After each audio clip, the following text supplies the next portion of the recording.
Hello, everyone. Welcome to our Trust Administration Workshop, our first workshop in the new normal of pandemic.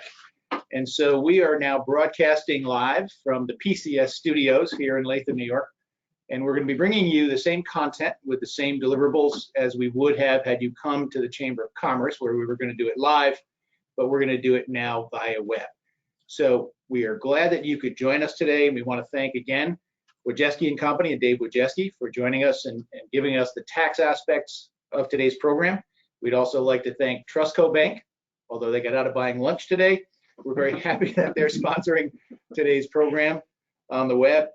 And from Pierre O'Connor and Strauss and all of our employees, we hope that you're staying safe. We hope that you are able to weather this storm. And we want you to know that we are staying open through the crisis. So we will be here to serve our clients in every capacity that we normally do, with 25% of the staff at any given time being in the office, the rest working from remote access. So with that, welcome to Trust Administration Workshop. There are a number of handouts for today's webinar, and you can access those handouts. You've had access in advance, but if you didn't get to it, in your toolbar, you'll be able to access the handouts from there, and we're going to be working from them and guiding you through this trust administration process with tangible documents, including sample tax returns. So if you don't have the handouts, you may want to do that access now. And if you have difficulty, if you have questions or you're having issues either with the webinar or accessing documents, you can email us. And you might want to write this email down, because at any point over the next 2 hours, if you have a question or a problem, email info@pierrolaw.com. That's info@pierrolaw.com. And with that, let's get on with the webinar. Our agenda for today is to talk about trusts, trust planning, to put it in context, and then the operation of trusts. So we're going to be taking the trust engine, opening up the hood, and looking underneath as to how the trust operates from a trustee's fiduciary perspective, from the perspective of the beneficiaries, from the perspective of tax administration and tax filings, what do you need to file, accountings, and other tangible items that a trustee has to do and file in the course of administering a trust. We're going to talk about both revocable and irrevocable trusts, looking at lifetime administration, and then ultimately the benefits of the trust upon death and how that death time administration takes effect and what you do as beneficiaries, as trustees in all of those circumstances. So when we deal with trusts, there are many different types. We have living trusts, which are trusts established now, where you transfer assets in and you would have the ability to operate that trust, and it gives you benefits during lifetime. We'll talk about those. Testamentary trusts, which is a trust created through your will. So if you're doing a will, and we just met with clients this morning, and she said, well, I have a will, that means I avoid probate, right? Wrong. Every will by definition must go through probate. That doesn't mean you can't establish a trust. That trust established under your will through that probate process, and we'll talk a lot more about probate in the courts, through that probate process, that will can create a trust or multiple trusts under court supervision. So living trust, testamentary trust, our first distinction.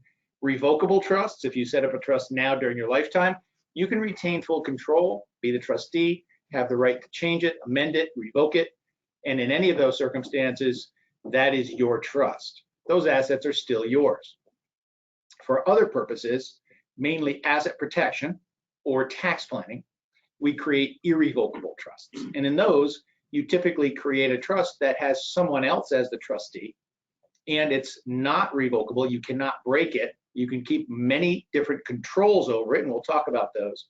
But that irrevocable trusts can be used to separate yourself from the assets, protect the assets, and keep those assets safe and secure on for the next generation. So life insurance, retirement plans, we have special needs trusts, dynasty trusts, a whole bevy of different types of trusts that we create for clients that, depending upon their particular needs, solve a variety of problems. So in trust administration, we look at the trust as a contract. And Aaron, I'm going to turn this over to you and give our audience an idea on what that trust administration looks like. Sure. So generally at trust administration, we're talking about either one party or both parties has died, whether we're talking about a single trust or a joint trust. And administration can be simply getting money to property to beneficiaries, or it can be establishing what we do more of now, which is things in further trusts or downstream trusts. So we establish those trusts, fund them, create the trustees, get a tax ID number, and then people can be on their merry way with those trusts. Again, trust administration avoids probate, keeps you out of court, and generally is a much easier process for the beneficiaries to go through, and a more timely and effective process. So that's just a primer on trust administration. We're going to get into the details and kind of unpack this and give you very much a detailed blow by blow of how a trust works, what happens the day you sign your trust. And then it begins, if you're using a living trust, if you're using a will, you don't transfer assets, you don't change titles. But if you're using a living trust, one of the most important things that you need to do is fund the trust. That means that you're going to take assets, you're going to transfer them into the name of the trust. And this is our first handout. So on Form 1, and I'll show you what that's going to look like. Hopefully you can access it.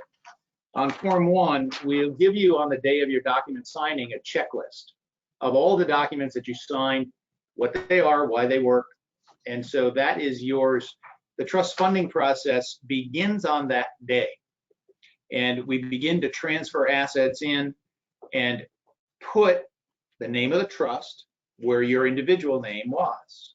And whoever the trustee is then has access to the trust and can deal with the trust assets as part of the corpus. We call it the corpus of the trust. So different types of accounts can be taxable events. So if you have an IRA, 401k, 403b, that's a very specialized asset. We're going to talk about it from the context of tax planning, because every IRA is fully income taxable unless it's a Roth IRA. We're going to talk about it from the Medicaid context, because if you have an IRA and it's in periodic payment status, certainly if you're taking your required minimum distributions, that qualifies. That's an exempt asset for Medicaid purposes. But we had major legislation that came into play on January 1st. And the Secure Act is what it was called. And it's an acronym for words that mean very little, but I won't give you the name. But other than the Secure Act, know that it's there. And now one of the rules that got changed, you can go from 70.5 to 72 now without taking a required minimum distribution. You can also continue to contribute if you're still working beyond age 70 to an IRA, new rules. And it gave flexibility in terms of creating certain types of annuities for small businesses within retirement accounts.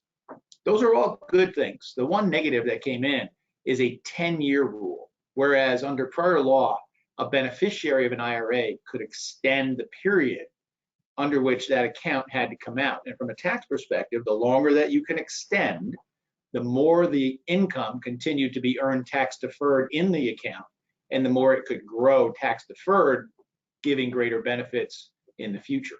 So now it's a 10-year rule, so that the account holder, the inheritor, must liquidate that account and pull all the money out within 10 years. So major change in the way that we structure and plan for IRAs. That 10-year payout applies to IRAs and 401ks now. There is a waiting period. 403bs and things are given a 2-year extender, so they're not in play yet.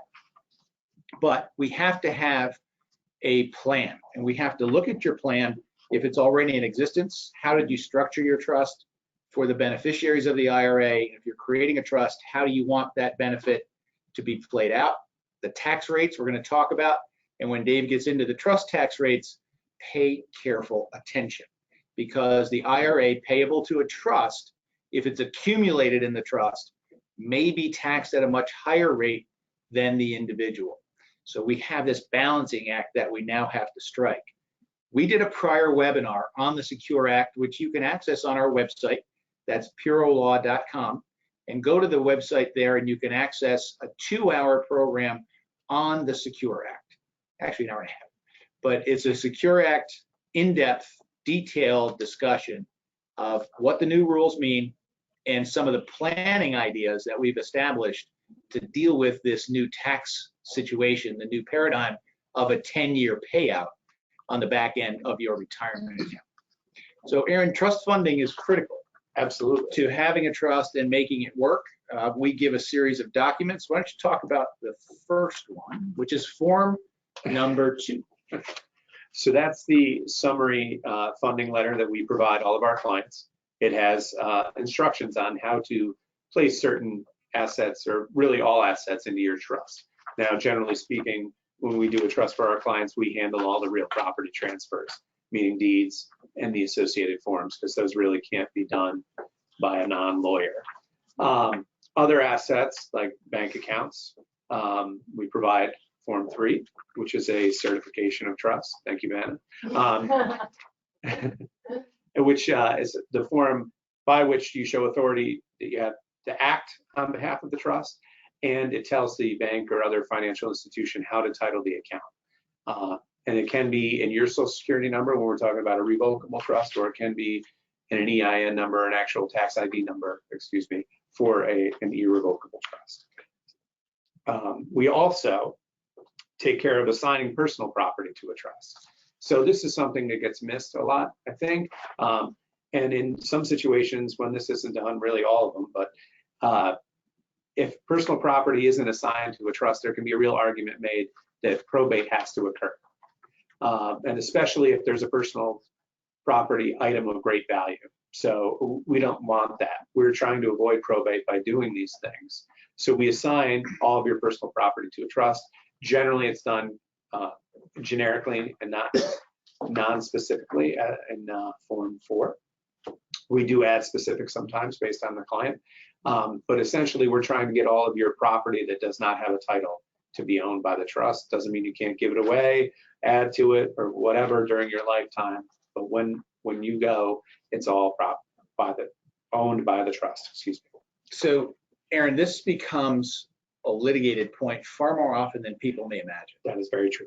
And as the litigation partner in the firm and the one who goes to surrogates court, just give our listeners an idea on the types of things that you see and how important it is to account for the sentimental, the emotional, the personal assets, in addition to your financial assets. That's right. So sometimes people have a good family dynamic while mom and dad are alive, and sometimes they don't. But even if they do, things can really fall apart after mom and dad are gone.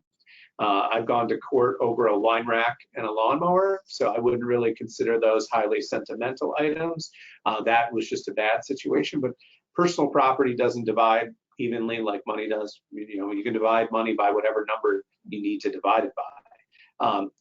You know, family heirlooms or things that you gave to mom or dad can really be sticking points, especially in a situation where everyone doesn't love each other a lot. So to kind of fend that off, we usually provide our clients with Form 5, which is personal property by memorandum. You can do this with a will, although it's what we would call precatory, meaning that it's not legally binding, it's wishful. Generally, though, we don't have a problem when that occurs. But when you do it with a trust, it is, in fact, legally binding. So it's a better way to do it. And I know a lot of people don't want to choose, but I can tell you just from experience, if you choose rather than making other people choose at death, it usually goes much better. Clarity is key. And that document, that memorandum, you list what the item is, who the intended beneficiary is. I have had clients actually get stickers and go around the house and put stickers on the bottoms of lamps, on the backs of pictures, Yes. so that each person identified in the memorandum can clearly identify the item that is being given to them. And I've had clients litigate over a snowblower, threaten to kill his sister if she came and tried to take the snowblower off his porch. Seriously. And we've litigated over rings, different types of rings. And it's something that takes some time do a little thinking. And when you have a trust, that personal property memorandum becomes your best bet to make sure that you keep peace in the family and that things get where they're supposed to go. Absolutely. So, Aaron, the funding's a little bit different when you have a revocable trust versus an irrevocable trust. And when we do revocable trusts, we generally want that trust to own everything. So right down to your vehicles and your checking accounts, you should be considering putting all of those things in the revocable trust because it's your alter ego. You can change it, you can revoke it, you're your own trustee. So you're not losing any control. And having those things owned by your trust is a really good idea because then they avoid probate, which we'll talk about again later in the program. When you have an irrevocable trust, you're not the trustee, you don't have outright access to those assets, so you want to make sure that you keep certain things in your own name. Generally, we keep vehicles titled to the individual client, we keep bank accounts, enough money in their bank accounts, and there's one common thread, Aaron, that we don't put into either trust, and that is retirement accounts. That's right. No tax-deferred retirement account goes into a trust because you would trip taxation immediately. If we're doing Medicaid planning, the good news is in New York that your tax-deferred retirement account is exempt once it's in payment status. So we're not really concerned with that from that asset protection standpoint. And if you're doing a revocable trust, you're in control of your retirement account anyway. So it's important when you come to the office to do a trust, or if you've done a trust, to identify all of your assets. You need to take a very thorough inventory of what you own in order to be effective at making sure your trust protects it. So we do have a questionnaire that we use, and it's on our website, purolaw.com. We can send it to you if you want to email us at info@purolaw.com. But if you're doing estate planning, we have a specific questionnaire that will elicit all of the information, data, accounts that we need to advise you and counsel you on how to make your trust work best for you. But this funding process all hinges on having a very thorough list of the assets you own to make sure they get to the right place. And Aaron, we tie those accounts, those retirement accounts, into the trusts, even though the title doesn't get transferred. How does that happen? So we do that by beneficiary designation form. Generally speaking, if it's a married couple, we always want the spousal rollover first. That may be different in a second marriage situation. We do have to pay close attention to those things. But generally speaking, we're taking the spousal rollover and the trust is becoming the secondary beneficiary. Most importantly, because usually we're creating downstream trusts for your beneficiaries, meaning that we're protecting them from themselves, and we want these large assets to funnel into them. So retirement accounts, beneficiary designations, and we'll help you fill those out. We actually will provide the language that will go to each of your companies, whether it be Fidelity or Schwab or Trustco, whoever is holding your accounts. You'll have the ability to name those accounts into the trust upon your death and coordinate the beneficiary designations with your trust plan, but the title doesn't change. The house, on the other hand, is very often the major asset that we're trying to protect, and the house and your other real estate does get deeded, and we prepare those. So at your document signing, we will have your deeds prepared, and you will sign deeds funding the deeds and the real estate into the trusts. With a revocable trust, again, that's your asset, but it's going to avoid probate, a critical factor. With an irrevocable trust, the one that we use most often for clients, we call it a Medicaid Asset Protection Trust. You still have 100% control of your home, access to your home. You're still going to pay the bills the same way you did before. You keep your STAR exemption. You keep your real estate exemption if you sell it from capital gains tax, veterans exemptions. So even an irrevocable trust, when properly structured, and David's going to talk to you a little bit about grantor trusts, but that trust as a grantor trust keeps all of your tax benefits for your real estate, and no one can evict you. We have a lot of people come in and say, well, I trust my kids, but what happens if they go off the reservation and something happens and they try to get me out of my home? They can't. A trust protects you. You have the absolute lifetime right to live in your home. So that's an asset that we put into the trust very frequently. So we're just going to do a very brief cover of the diagrams for each different type of trust. And Aaron, you want to cover the revocable trust? Sure. Again, what we're showing here is the grantor, and that's the person who established the trust, all right? May also be called a settlor or a trustor, all right? If it ends in or, they're probably talking about you. And you place those assets into your revocable trust. So again, deeds, using the certification of trust and using beneficiary designations. You, again, keep all income and principal in a revocable situation. That all goes to you. You have full rights over it. And when you pass away, it goes on to your beneficiaries, whoever they may be, family, friends, or charitable organizations. So the revocable trust is pretty simple. Absolutely. You're the trustee, everything goes in. With an irrevocable trust, it's a little more complicated because we typically choose other people to be the trustee. In most cases, if you have kids, it's your kids. Could be brothers, sisters, nieces, nephews, could be a professional. Trustco Bank has a trust company. They serve as a trustee. So if you need that and you don't have immediate family to fill that role, then you can use a professional or a trust company to be your trustee. In this case, we're going to put certain assets into the trust, keep certain assets out. And the main difference here is in an irrevocable trust designed for Medicaid purposes. Again, the asset protection trust. We cut off your right to the principal. Now that sounds pretty severe. You don't want anything to be cut off. But when you have your right to principal not be there, how do you get assets out of the trust? And that's a good question. Well, first thing you need to know is the income comes back to you automatically. So the income comes in and goes out to you, right back into your account, so you don't lose dividends and interest. If you're getting that now and relying on it, that's still coming to you. Typically, your kids are going to be the trustees. You're the income beneficiary for life. And during your lifetime, you're going to have abilities to get at that principal through what we call the remainderment. And typically it's your descendants, children and grandchildren, could be nieces, nephews, could be brothers, sisters, but those individuals who you name as beneficiaries at the end of the trust can be given the right to get principal during the term of the trust. And that's very important in certain cases, because what if you want to get money out, for example, to buy a car? Exactly. You can simply have the trustee distribute to the beneficiary a sufficient amount, depending upon the type of car that you're used to driving and like to buy, have that money go out, have the beneficiary simply write the check to pay for the car.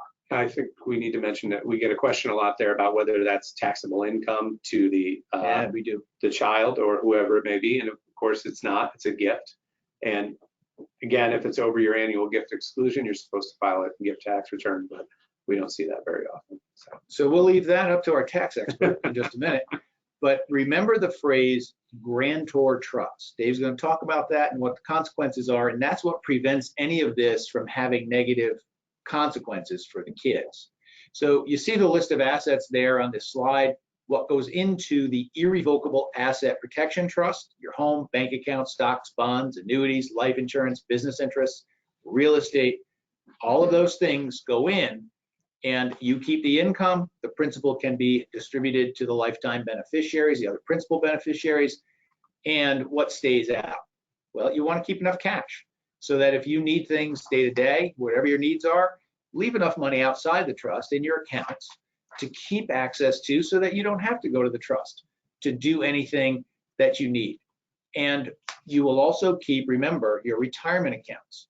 So if you have $500,000 and $250s in a retirement account, $250s in a brokerage account, most of the brokerage account you're going to put in the trust. The retirement account, $250, you're going to keep out. That's yours.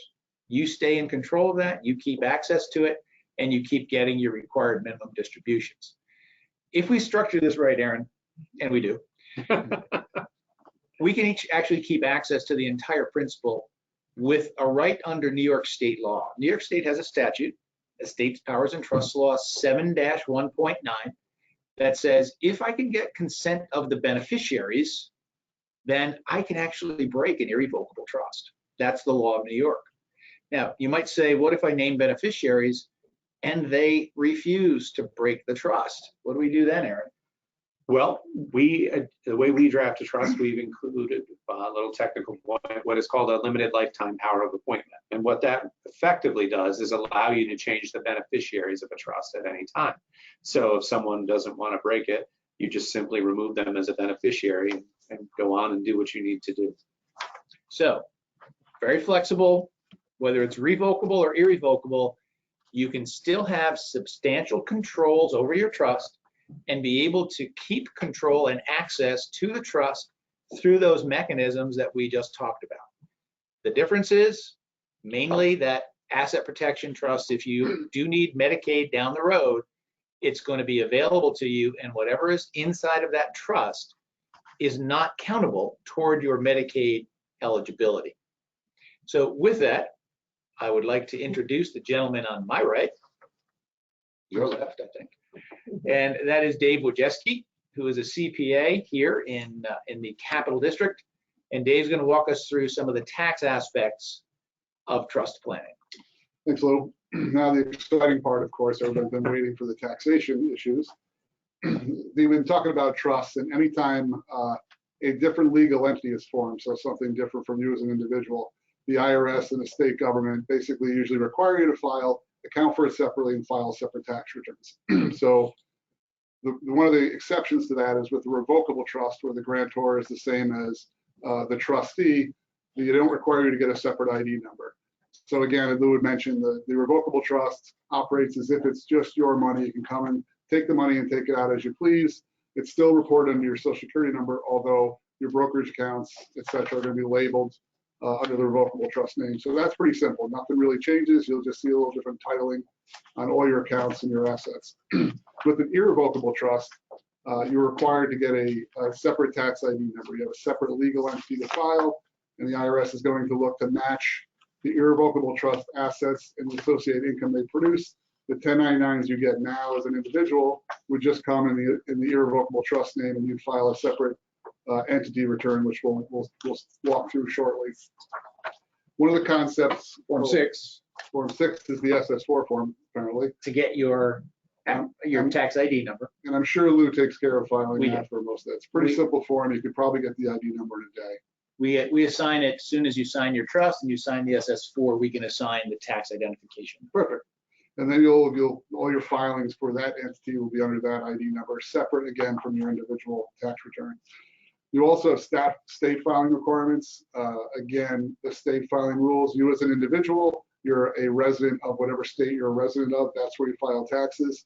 Trust residency works a little bit differently. Each state has its own rules as to where you file. Some are based on the location of the beneficiary, some are based on the location of administration, some of the trustee, and some based on where the grantor or the transferor was at the time that they set up the trust. Most of these are probably going to be New York resident trusts because they're funded by New York residents, and therefore the trust themselves will file a New York return. There's 3 different types of trusts. We're going to go over each one of them. There's grantor trust, there's simple trust, and there's complex trust. They all work a little bit differently from a tax standpoint. The first one is the grantor trust.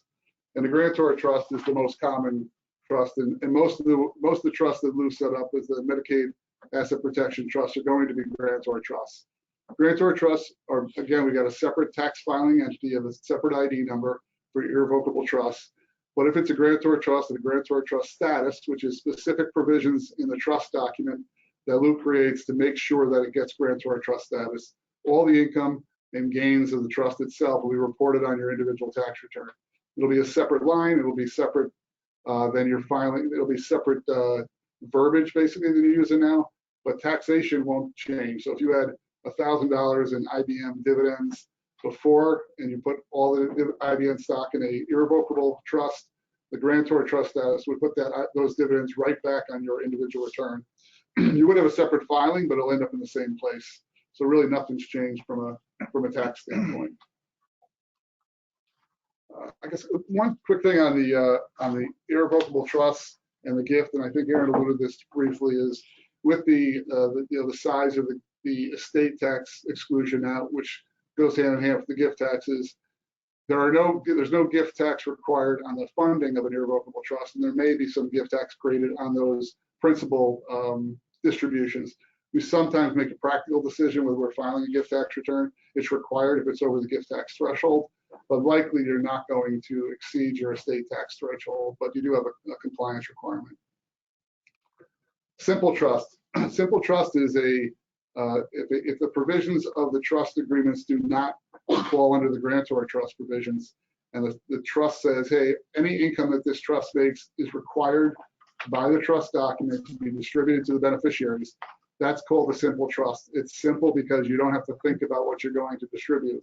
It just all is automatically required to be distributed by the trustee.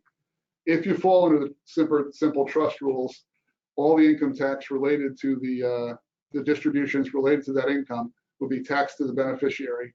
So if you think of that IBM example, if you have IBM stock and it's paying a dividend and the trust makes, and this, again, this is on the simple trust rules, trust makes $1,000 in IBM dividends and it's required to be distributed out to the beneficiary. The beneficiary gets a check for $1,000. Ultimately, the beneficiary will end up paying tax on that $1,000 and there'll be nothing paid by the trust itself. One item that is taxed in a simple trust, though, is capital gains.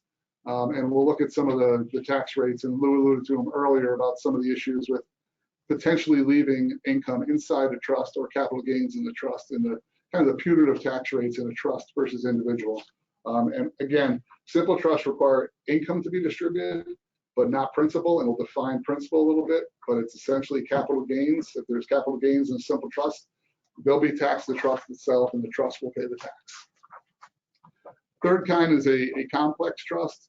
The complex trust is basically anything that's not a grantor trust or a simple trust, but generally it's where there's discretion on what is distributed to the beneficiary. So the trust provisions may say all income and any amount of principal that the trustee feels should be distributed to the beneficiaries can be distributed. And therefore, if they make a distribution to beneficiaries, whatever is distributed out, whether it's income or potentially capital gain, can be distributed out and taxed to the beneficiaries. If there's no distribution, then it's taxed to the trust itself.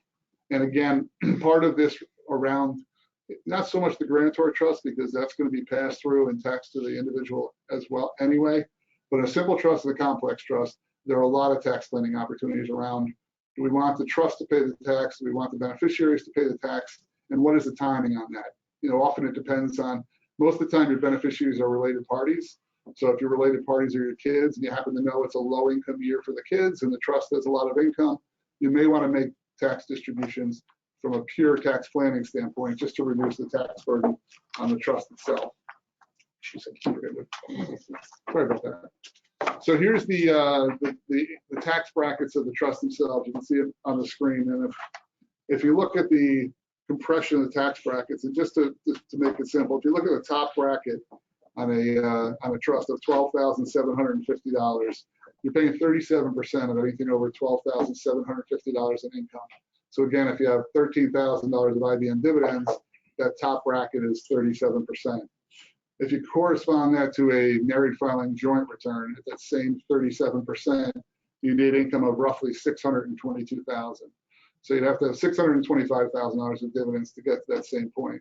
So from a pure, easy example, you know, if we had $13,000 of IBM dividends and the discretion to distribute out the dividends, we would probably make that decision, assuming that the beneficiaries are in a lower tax bracket than 37%. And obviously, if you want the beneficiaries to receive the money, but there's certainly some tax planning to be done there. Definition of income. Income is a different definition for fiduciary accounting rules than people kind of think of traditional income. Income is generally defined as anything that you received more than you probably started with. So if you were to sell a stock and you made gain on a stock, most people think of that as income. And it is income from a taxation standpoint, but not from a fiduciary accounting standpoint. And it's important because of the trust documents define what is able to be distributed to beneficiary and what's required to be. So in that specific example, if you have a simple trust where, again, the simple trust requires income to be distributed, IBM has $1,000 of dividends, and the same year you sell IBM, and if you don't sell it now and have a loss, but if you were to sell it about a month ago and had gain on your IBM stock, the gain on that would not be distributed in a simple trust because it's capital gain, and capital gain is considered to be principal. And the way to think of it is it's anything that principal creates that it turns into. So if you buy IBM stock for $1,000 and it becomes $1,500, that principal, it's the same principal, which was the $1,000, it became $1,500. It's not what the income it produces. So it's a little bit of a confusing topic, but it's very important in the fiduciary accounting rules and in the trust rules, because if you have somebody who's a current income beneficiary and someone who's a remainder beneficiary, they're at odds as to what happens. So the trustee's responsibility is to make sure they comply with the trust requirements, so that the income beneficiary says, you didn't give me enough money, and the remainder beneficiary doesn't say, you gave that income beneficiary too much money. So it is an important concept to grasp. Allocation to principal. This is kind of what we talked about. It's property received, money received in exchange for what the principal was. It retains its character as principal. Income is just what that principal is able to generate, basically from investment earnings. It's rental income, it's interest, dividends, anything that generates, that the principal is able to generate from its use, but not the principal itself or what it's been exchanged into. We talked about briefly before about the compressed tax rates of the trust and some opportunities for planning. One of the nice things about the trust rules, one of the trust rules in election, is that with individual taxation, you're taxed in what happens in the calendar year. So if something doesn't happen by December 31st, either you have an expense or you have income, you're pretty much stuck. What happens, and you pay tax on that. In the trust realm, because they realize that for you really to have a good idea to what you have to distribute out to the beneficiaries, they allow you to make this 65-day rule election, which basically says to the trustee, hey, we're going to allow you 65 days to decide what you need to distribute out and what you should have distributed out. And so the practical rule is to make sure the trustee does what's complied with. The nice tax planning rule is it also gives the trustee some hindsight to figure out where are the beneficiaries income-wise and where is the trust income-wise.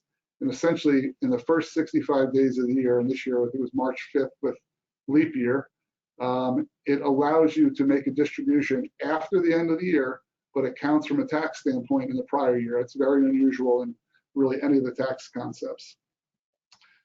Dave, I had a client, and I was talking about the 65-day rule the other day and managing a trust, and they said they still hadn't gotten 1099s yet.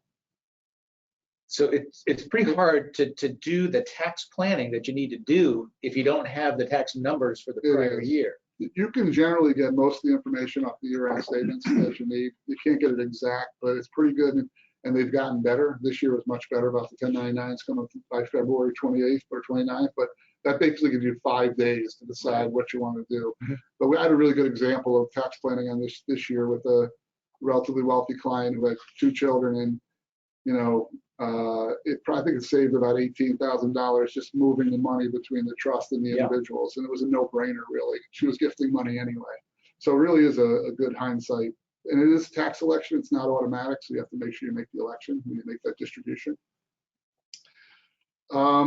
Capital gains, just one other tax planning note on the capital gains piece. So capital gains is it's either at 15, well, it could be at 0% if your income is in the lowest bracket, but it's 15% or 20%. And if your tax rate is high enough, you pay another net investment income tax, the old Obamacare tax, which was 3.8%.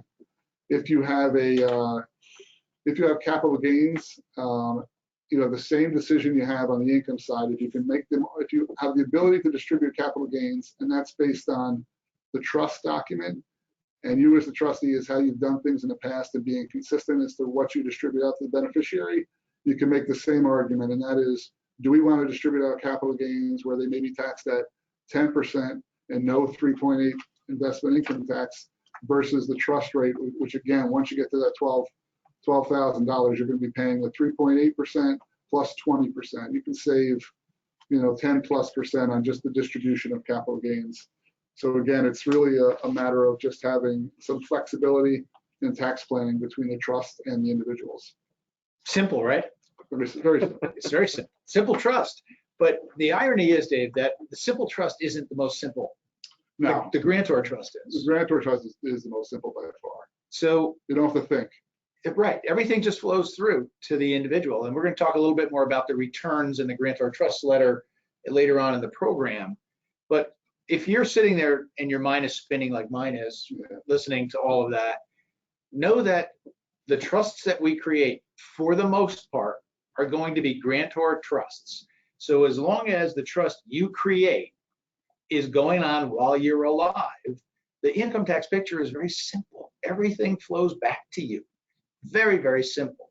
What has gotten far more complex is complex trusts, especially with the Secure Act. Yeah, that makes it even harder. Even harder. So institutions. when does a complex trust come into play? Usually, in almost all cases, in the trust that we're talking about today, when you die. So when the grantor dies, if you're paying it outright to the kids, that's one thing. But if you're holding it in trust, or you have a special needs child and you're holding special needs trust, or your child has addiction issues and you have a spendthrift trust, or you just want to do asset protection for the next generation, we create a lot of trusts at that point in time. So when the grantor dies, then the trust is going to change. And in most cases, then you bypass the simple trust because we very rarely mandate income payments. So you almost always go from grantor trust to complex trust. Yeah, I would say our practice, if we do 350 trust returns, I would guess 80% plus, or if not more, are grantor trusts. And then complex trusts, and there are some simple trusts, but certainly not. That's definitely the ordering of them. So when you're dealing with a complex trust, again, grantor trust, very easy.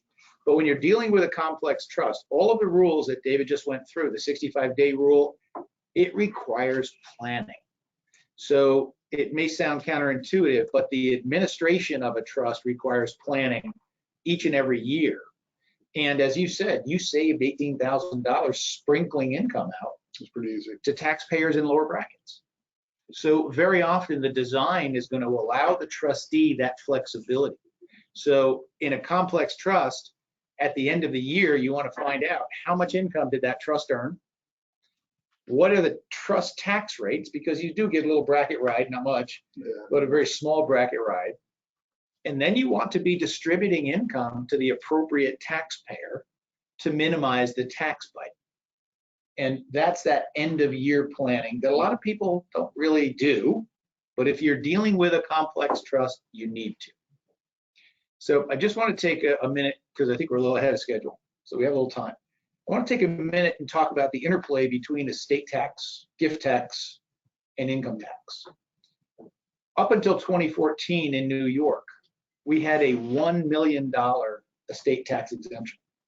So we drafted a lot of people's plans with very complicated marital deduction planning.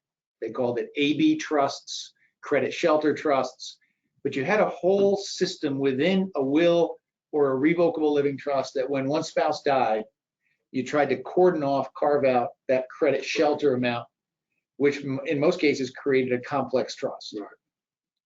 If your estate is under, this is the number that you need to know for New York. For today, we'll see what the budget does, and if these numbers change, they will change, just when. But today, the number that you need to know if you're a New York resident is $5,850,000. $5,850,000, that's 5.85 million.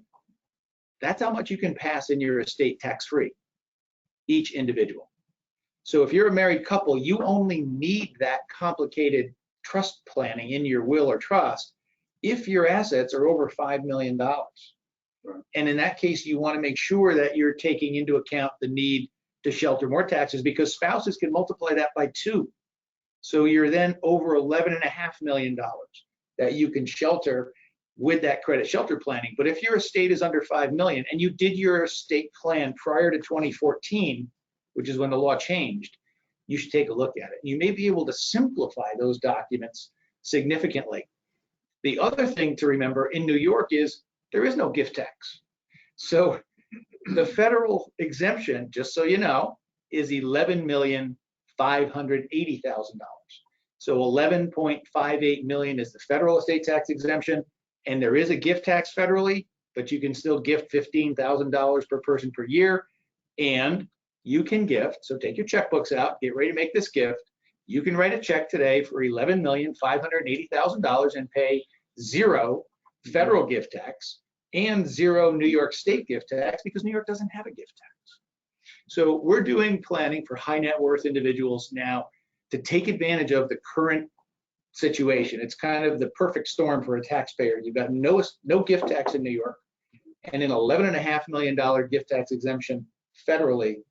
So you can get that out into a grantor trust now and avoid the gift tax in New York, the estate tax in New York, the gift tax federally, because the tax cut that gave us $11.58 million is part of the individual tax cuts that went in 2018. And what were those, David?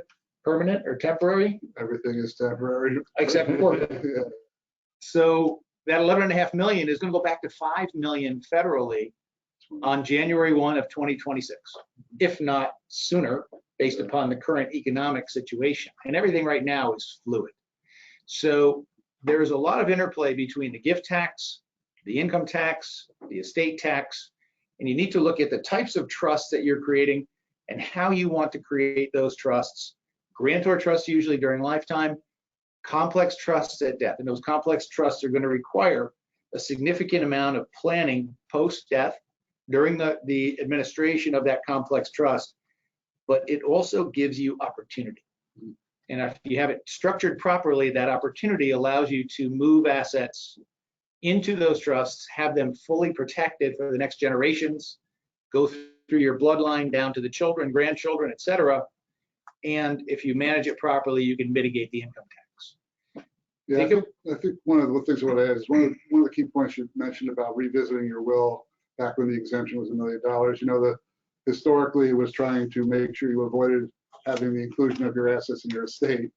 And it's with the estate exclusion so high, you really want the assets in your taxable estate now, because you're probably likely not paying estate tax, and you're going to get a step up in those assets with the inclusion, and you won't pay any tax when the estate, you know, when you pass. I think that would not happen if we didn't make any changes. The step up has proven to be more critical for most people now. Yeah. So we're going to transition now over to lifetime administration of trust. But before we do, I want to point you to Exhibit 8 or handout form number 8. And this is a letter that we give to our clients. So if you're doing a trust with our firm, we're going to give you an instructional letter depending upon the type of trust you've done that will lay out what the tax consequences are. So this letter fully explains what your trust will contain, how it works, and what your obligations are to file income taxes with regard to the trust. So if this little colloquy wasn't enough, go to handout form number 8, and you can get a full discussion of the income tax consequences. And this particular one is for a grantor trust. So you can see exactly how the grantor trust rules work, and that will give you an ability to know what's in your trust. And we typically send this, right, Dave, to the accountants that our clients are working with so that they have the ability to know what that trust contains. So with that, I'm going to turn it back over to Aaron to talk about lifetime administration. All right, I'm going to follow that soliloquy, all right, with this.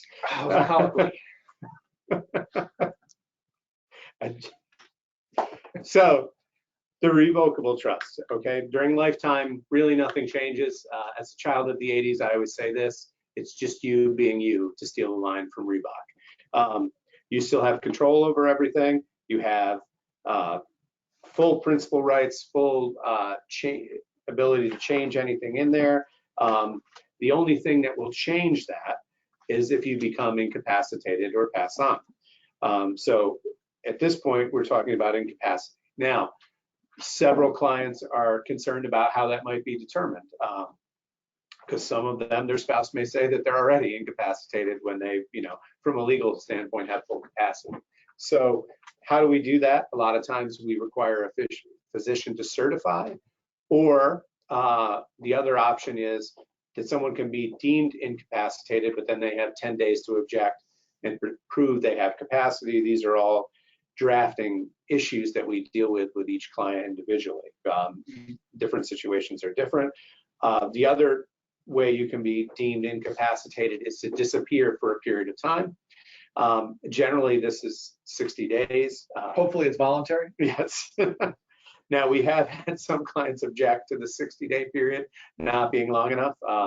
So again, in a revocable trust, all the options are really on the table. This can be drafted to tailor your specific needs. If you like to go into a, hibernate, you hibernate for 180 days a year, well then, we can change your disappearance portion for that period as well. So full flexibility, but the only time, generally speaking, a grantor during lifetime is not the trustee of a revocable trust is for incapacity purposes. It should be noted that if you are the trustee of a revocable trust and for whatever reason you decide you want to have a co-trustee with you to either make things easier or you just want one, you have that ability at any time as well. So lots of flexibility there. With an irrevocable trust, again, 99% of the time, the grantor is not the trustee. We do not have a unlimited right to principal here. We have, in fact, a extremely limited right to principal, meaning none directly.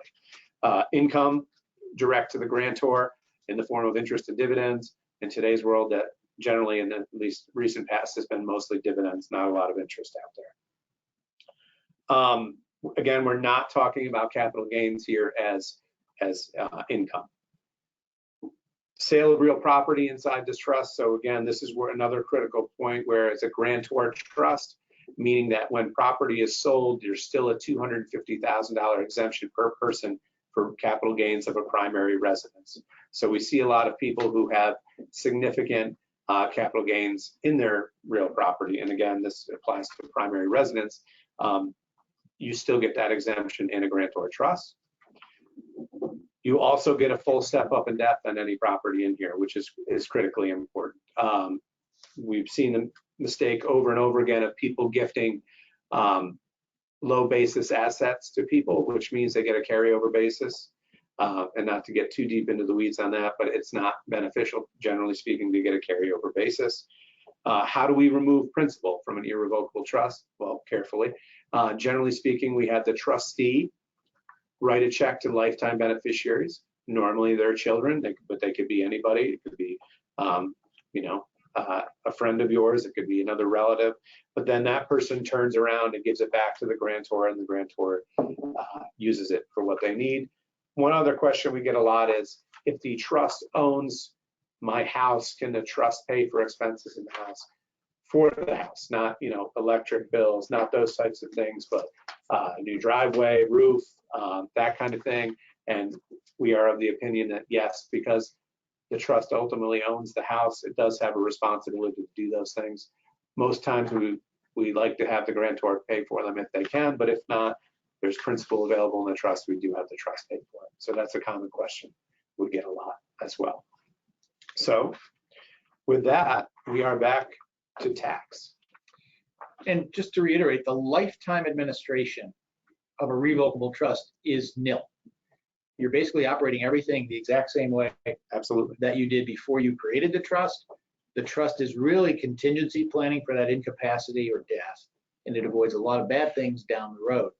The irrevocable trust, the biggest difference is you're going to have a trustee come in and perform certain functions. We limit those functions significantly. We can keep control for you in almost every situation, certainly with your home. We do additional planning, Aaron, if you don't want to give up any control, and that's an issue for some people. What we can do is create an entity within an entity. So we create a limited liability company for you within your trust, and you're the manager. So if you're worried about giving up any control, you don't want one iota of control to move on to the trustee, we have a plan for that. It takes one more layer, but you can keep 100% control. And again, in most instances, if that trustee isn't doing your bidding, if you can't say, okay, trade this stock or pay for this, what do you say, Aaron? You're fired. You're fired. So that's it. You're done. You find somebody who's going to capitulate with your wishes. So with that, let's talk a little bit about more of the tax reporting and accounting issues. And for that, we're going to reintroduce David Wojcicki. Okay, so the calculated tax liability, which everybody's getting ready for the April 15th deadline, which right now we still have to file, even though we don't have to pay at this point. The computation of your paying your tax. Dave, could you just break that down a little bit for people? Because I don't know if everybody knows those new rules.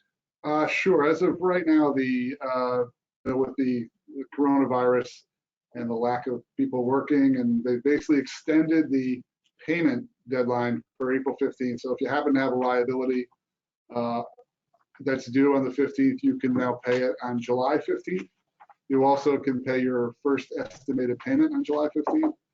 But as of right now, you still would need to file an extension or a valid tax return by April 15th. I'm hoping, as a tax practitioner, I'm hoping that they actually basically say there's no extension process or no filing by the 15th, because there's really no purpose in it. I think there's kind of an oversight. But anybody right now who has a liability probably is not paying it until July 15th. So, but if you have a tax filing obligation, you need to at least file an extension, and that will go in the trust world as well. So calculating your tax liability in a trust, in the trust world, works similar as you think of it individually. That is, you have income, you have deductions, and you possibly have an exemption amount. And again, most of them, we talked about the grantor trust rules. The grantor trust rules work the same taxation-wise as an individual. All the income from the grantor trust gets plopped on your individual return, and you follow the same rules you do as you've always done with a 1040. But the simple trust and complex trust work a little differently. And there's a concept of distributions, which is actually a deduction away from income. So you'd start with income, you reduce it with your allowable deductions that reduce your income. Then any distributions are made out of the trust. So checks from the trust cut to the beneficiaries is a deduction, and there's a small exemption for trust depending on what type of trust you have. Income-wise, so similar to individuals, the trust itself will have various types of income, interest and dividends, business income, anything you would have generally in an individual return that you're used to, you would have as a income on the trust return as well. Deductions are a little bit different because most of the deductions you had on the individual side were eliminated in the last Jobs Act. So if you remember, you had a lot of itemized deductions. This is where some of your investment fees, your accounting tax prep fees, were some of those miscellaneous itemized deductions, Schedule A deductions. They're only allowable on the state side, and all the itemized deductions are only allowable if your itemized deduction is greater than your standard deduction. And the standard deduction has been raised so much, a lot of people, probably most people, aren't itemizing anymore. It's a little different in the trust world. In the trust world, some of the deductions that you really weren't getting on the individual side are directly allowable against your trust income, specifically any legal fees, accounting fees, trustee fees, interest you incur, taxes related to property or related to something that's an income producing asset that the trust holds. Still has some of the same 2% rules that the on the individual side does, but generally it's a more beneficial, deductions are more beneficial on the trust side. So we get to the forms, the fun part. So the fiduciary rules, which is the trust returns, are all filed on a Form 1041. And you can see in the left-hand side, circled in red, is all the different types of trusts. The ones we've really talked about today are the grantor trust, simple trust, and the complex trust. You'd start with just simply checking the box of the type of trust that you're actually filing the return for. And on the next slide, this is really all that's required for a grantor trust. So you'll see you will check the box for the grantor trust. It has the name of the grantor trust, and then it has the ID number of the grantor trust and the identification number. And then you'll see the little shaded area, which has a statement on there that essentially says to the IRS, this is a grantor trust. You don't need to worry about any taxation of the trust itself because you'll find it on the individual return. And there's a schedule that goes. Form number 7. Form number 7 is in the book, so you can see it there as well in your packet. But essentially, there'll be an attachment to the grantor trust 1041 that has an itemized list of the income of the trust itself. You'll take that form and you'll actually use that to include the information on your Form 1040. But the 1041 itself is just a tax filing. It lets the IRS know you have an ID number that has income associated with it, 1099s associated with it. It gives them the ability to match the income from the 1099s to a tax reporting document with the same ID number, which is this 1041 form. But it's a pretty simple form. And you can see on the next slide, this is what the grantor tax letter looks like. It's a summary of, it says the beneficiary's ID number, and all the income associated with the grantor trust. Again, the purpose of it is for the IRS to be able to say, oh, this is where I'm going to find the income from the trust. The trust has an ID number, but it's sending it to this individual Social Security number, and you'll then take it and include it directly on your 1040. Next type of trust you'll see there is the simple trust, and I need my glasses for this one. It's not a magnifier. Exactly. It's for style. So the simple trust, again, works the same way. You're going to check the simple trust box. You're going to include the name and the ID number of the simple trust. The actual practical purpose of the simple trust is that you're actually going to file a trust return. There's a possibility that the simple trust will actually pay tax, and there's actually income that is distributed out. Again, a simple trust requires that all income be distributed out to the beneficiaries. So if you look at the example that's on the screen, we have ordinary dividends and interest income of roughly $33,500. We have some taxes that we're able to deduct, and we have some interest we're able to deduct. And then you'll see the concept down there circled, which is $21,500. So the income that was required to be distributed out to the simple trust beneficiary was $21,500. The trust gets a deduction for that, meaning that you'll see there's no capital gains, so the trust itself is not paying any tax. But if you go to the next form, that's a copy of the K1, and you'll see that same $21,500 as an income item on the beneficiary's K1. This K1 would go to the beneficiary of the simple trust. They would utilize that to put this amount of income on their individual tax return as a line item. And it's a way for the IRS to see where the income came in, where it went out, and ultimately who's paying the tax on it. So again, yeah. I'm sorry. It's fair to say that these K1s often come later, though, too.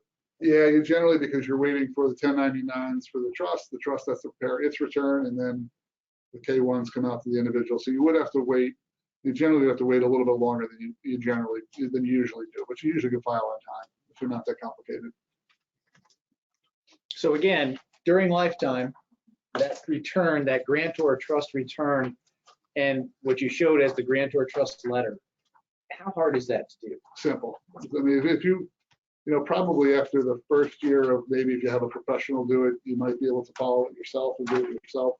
If you like to file tax returns and you're doing your own return, you probably could follow it through from the 1041. Again, it's an informational statement. It's a little more work, and then the information is at the same place on the 1040, just with a different labeled name than you normally would see. But it's pretty simple.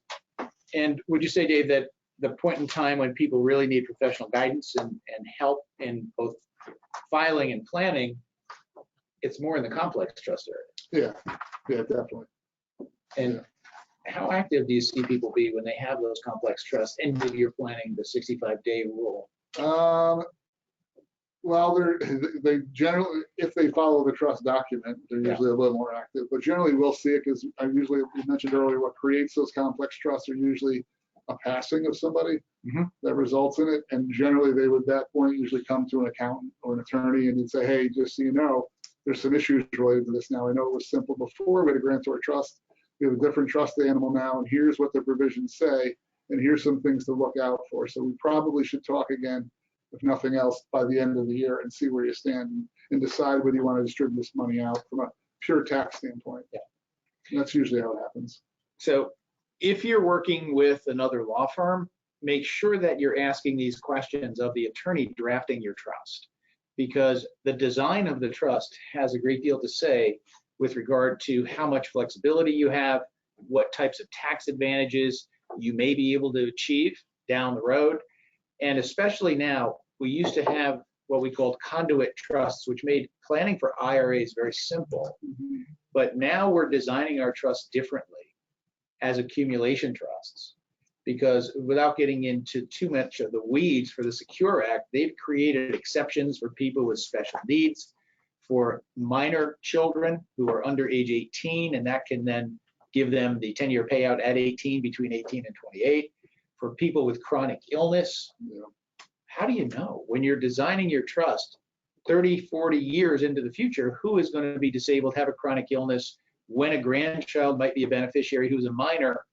So a great deal of thought has gone now into the new trust design to be a beneficiary of a retirement account, but in most cases, that's going to end up being a complex trust. Yeah, that can be very, I mean, the trust related with an IRA right now can be extremely punitive if it's not designed right. That was probably the major change, the negative. The negative, they wanted their money. Right. So they wanted to accelerate the income tax on those, it's trillions of dollars tied up in 401ks and retirement plans. They wanted to accelerate the payment when the participant in the plan dies. When it goes on to the beneficiaries, 10 years, money's out, all of the income tax has to be paid at that point in time. So again, there are a number of planning techniques that we've been using with clients since the Secure Act to mitigate those income tax consequences. Check out our webinar on the Secure Act at purolaw.com. But when you're designing that trust, make sure there's enough flexibility in the trust. And we design in flexibility using something called a trust protector, which is a feature of a trust that you don't find, David. How many trust protectors do you see drafted into trusts these days? Yours and maybe a couple others. Yeah, but this is a way that you can have tremendous flexibility because that trust protector can actually modify the document, toggle the trust from grantor to non-grantor, can also toggle it with regard to accumulation and conduit trusts for retirement plan benefits purposes. Yeah, if they're stuck in that, I mean, again, it's 37% above 12,000. So if you more than 12,000 in IRA distribution is not a lot. If that's stuck in the trust, it's extremely punitive. But that's just the federal side. Right? What you're going to do in that case is use the 65-day rule, and then you're going to bracket shop, and you have a sprinkling capability so that you can choose the beneficiaries of the trust to distribute the income to and have it come out at that beneficiary's rate. So if the beneficiary is tax-free, you can distribute the income from the IRA to that beneficiary. Right. It's usually at least a 20% spread. Yeah. So whatever you're distributing out is 20% savings. Mm-hmm. So it's significant. So that design is going to be something you're going to want to look at the point in time, not that you're dead, but when you're designing your trust. Is it going to be the beneficiary of a retirement account? And if it is, make sure that it has the flexibility you need to be able to mitigate these very serious income tax consequences that you could incur in the event that it's not done properly. Right. Okay. With that, I want to just remind you that if you have questions for any of us on the panel, you can email us, info@purolaw.com. And if you have any difficulty getting the handouts, we'll be happy to email them to you. Again, just pop us an email, info@purolaw.com. And we want to thank you for joining our webinar today. We want to keep you safe and secure. We also want to make sure you're comfortable. So raise your hands. How many are in your pajamas watching this webinar right now? Give me a show of hands. Okay. I know you're out there. So this is something that's going to be the future, and it's going to be something we'll be doing a lot more of in terms of webinars. And I want to thank our sponsor for today, and that is Trustco Bank. And I want to introduce you to Michael Bates. Michael, good afternoon. Thank you, Luke. Appreciate that. Thank you, Aaron. David, appreciate it a lot. Trustco really enjoys sponsoring these workshops because these workshops provide tons and tons of information, and you're getting it from the best of the professionals out there. There's no doubt about it. Trustco wouldn't put their back behind this trust workshop if it wasn't so. I will tell you personally, I'm the business development officer for Trustco Bank and its financial services department, and I work with a lot of attorneys and CPAs from here right down to Westchester and back, and you really are in competent hands over here. So you're getting a lot of information. Now the next step for you is to probably get in here if you haven't been in here already, and to rely on some of the services that are being offered. A couple things I want to say to you in this crazy time we're going through, a very serious time we're going through. Just a couple of comments on the market. Trustco does not view the stock market or the credit markets right now as a 2008 level financial crisis, but rather as an exogenous shock that is resulting in a severe implication for the broader economy. Fortunately, the banking industry was well capitalized heading into the crisis, and we expect the Treasury and the Federal Reserve to work to prevent this from becoming worse crisis, or like the 2008 financial crisis. And if you want to notice something very carefully, because we're all worried about the markets and your positions in the markets, at the current time, the S&P index earnings yield is significantly higher than the 10-year treasury yield. So suggesting that stocks are cheaper than bonds, that's about 93%, if not more right now, of the S&P 500 names paying yields greater than 10-year treasury yield. So talk to your financial advisor about that, because there's obviously, this is a good time to get thinking about your portfolio and repositioning that portfolio for the future. Stay in the market if you haven't gotten out of the market, because the best days in the markets follow or come near the worst days. And if you're missing those best days, you're significantly reducing your gains, your long-term gains in your investment portfolios. That said, quickly saying this, Trustco's menu in the financial services is investment management, trust administration, and estate administration. And Lou and Aaron and David are doing a very good job of telling you the complexities of managing these trusts. Well, just to let you know, if you don't have a son or a daughter or a brother or sister that can manage your trust, Trustco can do that for you as a corporate fiduciary. Lou introduced that earlier. We have a long history of managing money under the Prudent Investor Act. So portfolios while you're alive, portfolios beyond the grave, and trust assets for the beneficiaries. So why can Trustco do a good job for you? Why is this a good option for you? Simply because of the safety features that are involved in it. Not only do we work with the professionals, your accountants, beyond the grave to make sure your beneficiary, make sure the trustee is making the right kind of decisions for the beneficiaries. We will consult with your accountants on that. But you have other safety features. We always put 2 people on an account. When you're putting 2 people on accounts, an investment officer usually, it's a trust administrator. And those people are governed also by administrative rules. They're governed by a trust committee. And of course, the bank is providing the internal audits, the external audits, the OCC coming in every year to make sure that we do the job the right way. And finally, of course, what we do is we have the bank's cybersecurity as another added layer of confidence in that we can get the job done, and probably also a little focus of safety for your investments. So how do we charge? Many people ask me that every time I come to one of these events, and that is simply this. We use an assets under management formula. We charge 1.25% to 1.3% of the assets under management, and that's with the management of the assets as well as the trust administration. So we can talk deeper about what's involved and what we do by simply calling me. Again, I appreciate the opportunity to be here and sponsor this workshop, gentlemen. It's absolutely fantastic. You do a great job every single time, so come back again. You can reach me at 800-846-1657 or on my cell at 518-669-1569. It's on 24/7, so if you have questions, that's 518-669-1569. Thank you. Thank you, Michael. And we want to thank Trustco for being a consistent sponsor of our trust administration workshop. We do very much appreciate it, as do the attendees. Had we had this live at the Chamber of Commerce, you'd have gotten a nice sandwich courtesy of Trustco. So make yourself a sandwich after the seminar, and Michael send you a check. No. But definitely rely on your professionals. The market, the NASDAQ, while we've been sitting here, is up 3%.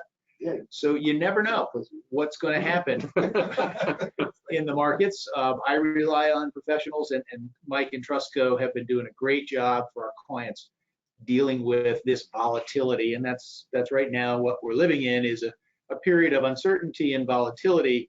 So it is a good time to make sure you have all of your planning done, batten down the hatches, and make sure that you have your investments well monitored and looked after, in addition to your tax planning with Dave Wojcicki and your legal planning.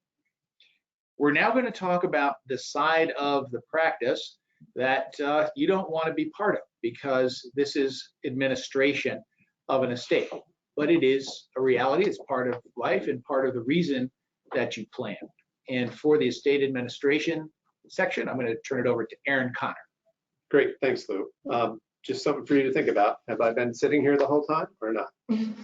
But let's just talk about this. So we're talking about probate, okay, which is a bad word, generally speaking. So probate is the process by which a will becomes validated by a court, okay? So if you didn't have a trust, or you had assets outside of your trust, not tied to your trust by a beneficiary designation, we would be in probate. Generally, we're doing these for people we have not done a trust plan for, okay? So what happens in a probate? Well, you file a petition, and just so you're aware, all courts in our district have adjourned everything until April 30th. So this process would be now even slower than it had been before, because there's going to be quite a catch up for that. The only things that a court will hear right now are emergency type applications. So, Yeah. So this is part of the uncertainty, Aaron. that's right. And if you want to rely on the government, if you want to rely on public bodies and courts, right now, April 30th, courts are closed. So for the next 6 weeks, basically. And who knows if they're going to open on April 30th. We don't know. If Correct. the situation hasn't resolved. So what happens to an estate? And what happens to me? I have a will, Aaron, I'm avoiding probate. No, What happens to me if I have a will and I die and my beneficiaries need to access my accounts they because can't. they need support? They can't. If their name is not on the account, their power of attorney, if they had one, terminated when you passed away, they have no access to. This becomes a real problem when real property goes into an estate and there's no readily accessible funds to pay property taxes, to pay maintenance, to make sure the heat is on. So Now, I own a business. What if I'm a business owner? What happens to my business if no one can access the ownership interest in that business when I die? well, for the most part, those businesses collapse because we have a real problem. Without a succession plan in place, a business can't operate. There's really no one with legal authority. So if it's a sole proprietorship or it's a one-person LLC or any kind of, sole operator, S corp, C corp, you have a real problem without a succession. And no one can act on behalf of the business. No one can access the bank accounts of the business. So you're really setting yourself up to fail. And you mentioned something earlier that I hadn't even thought about. So thank you. That is the backlog that the courts are going to face when they reopen. Absolutely. And it brings me back to, remember when the government shut down for 40 days? They didn't pass a budget, and we deal with the Internal Revenue Service, as you do, Dave. And we had cases pending before the IRS, gift tax examinations, audits, and things. And when the IRS opened its doors 40 days later, they had 5 million pieces of unopened mail. And you think it took them a while to catch up? Absolutely. And when the courts reopen, they're going to have things stacked on their desks trying to sort their way through. And these are courts with limited personnel, and they mandate that the courts close every day at 4:30. That is also correct. Yes. So it's not like they can work overtime to catch up.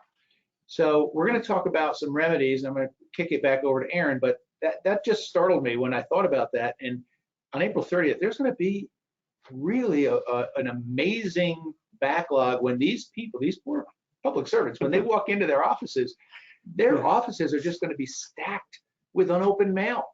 And who knows when they're going to get to it. Exactly. And we're not stopping sending those things because we want ours as At the early top in the of the pile as we can get them. So no incentive to wait. But if you do end up in probate, you have to be there a minimum of 7 months. Okay. That means you may have authority to act on behalf, but you can't distribute anything. You have to wait for creditors to come in. That can be a real problem. Now, 7 months is the minimum. We never see 7 months. 9 months might be the best case scenario. Generally speaking, though, we're looking at 1 year to 2 years. And the longest probate that I am aware of that we had in this office went on for 8 years. So 10. We had one that went 10. These should not, this is a place you don't want to be. What are some of the problems? Complicated assets. Certainly that could be a business.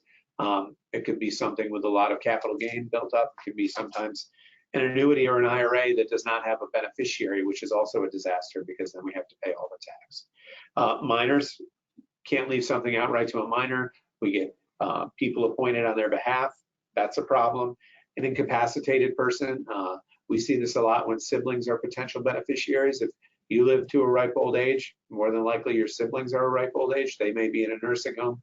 They may be incapacitated. Predeceased distributees or beneficiaries. So this could be a problem even if you've done it, you've tried to plan and left things, per stirpes or per capita onto other people. We still have to cite certain people, and the citing of people can turn into a real delay. And what that means is we can't get a waiver from a certain person saying that this is the will. The court has to create a citation that has to be served on that person. And then there's a court date where they have to choose to appear. If they don't choose to appear, you can be on your merry way, but this process has already taken probably 60 days to get to that point. If they do appear and they have problems, then you're looking at a much longer period of time. We have an estate right now that we're working on, Aaron, where you're representing me, because I did the estate plan, and we got almost all of the assets Right. out into trust, but there were a couple of things that didn't get moved, and we had to go through probate.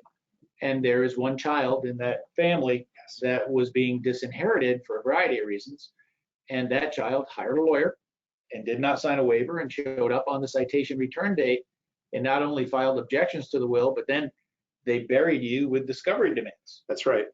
Moral of that story is we also accept difficult clients. But That client wasn't difficult, the child. But no, the discovery can eat up a lot of time, especially if they're in that case and in another case. Right now, we've had to produce probably 5 bankers' boxes worth of documents. So it's something that you want to avoid.